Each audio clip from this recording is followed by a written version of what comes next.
Crowd control na lang ang papel ng PNP sa anti-drug raid ng PIDEA kanina. Hindi na rin kasama sa kampanya kontra droga ang NBI pero ang AFP patutulungin na. Saksi si Jam Cesante.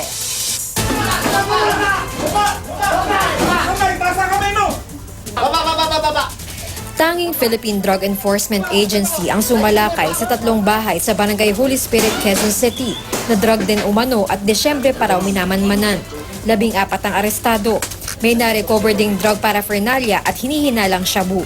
Sir, mawa naman po kayo. Ano po ba mabigat na kasalanan ng asawa ko?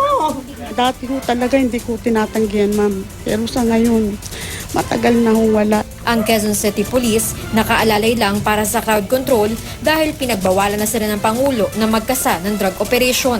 Pati NBI, pinagbawalan na rin. Dahil kapwa may tauhan ng NBI at pulisya na sangkot sa pagdukot sa Koreanon sa GHQ gamit ang isang warrant umano kaugnay sa droga. Sali kayo. Kasi nawalaan na akong tiwala sa inyo. Pero bago pa ang pagpatay kay G, napupukol na rin ng pulisya at ang kampanya ng gobyerno kontra droga.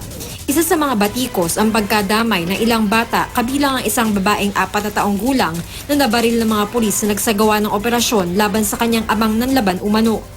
Puna rin yan ng Amnesty International sa report nito. Hanggang 27 raw ang batang namatay sa drug operations. 2 sa kanila sadya raw tinarget.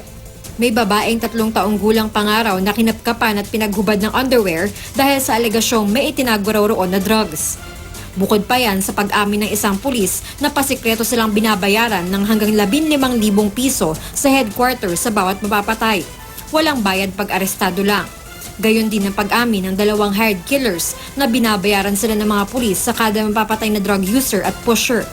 Laman pa ng report, unverified ang drug list kung saan galing ang mga tinatarget at pinapatay kahit mga hindi naman nanlaban. Ito nang ginaya ng PNP kahapon pero gusto pa rin paimbestigahan ni Senador Chis Escudero. Totoo nga ba yung aligasyon ng AI at yung study ng AI? At pangalawa, mabigyan din naman ng pagkakataon ng PNP na harapin ang AI, magpaliwanag sa harap ng publiko at ibigay ang panig nila sa publiko at sa AI. Dapat suportahan nila ng facts or evidence. Bukas man sa investigasyon, sabi ng Malacanang, Criminal cops are not government.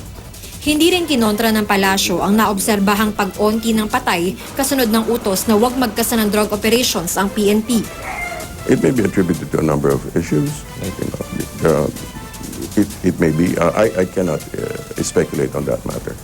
It's not for me, but simply that it is also lesson.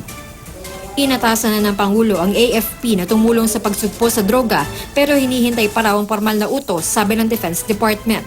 Ako si Jam Cesante, ang inyong saksi.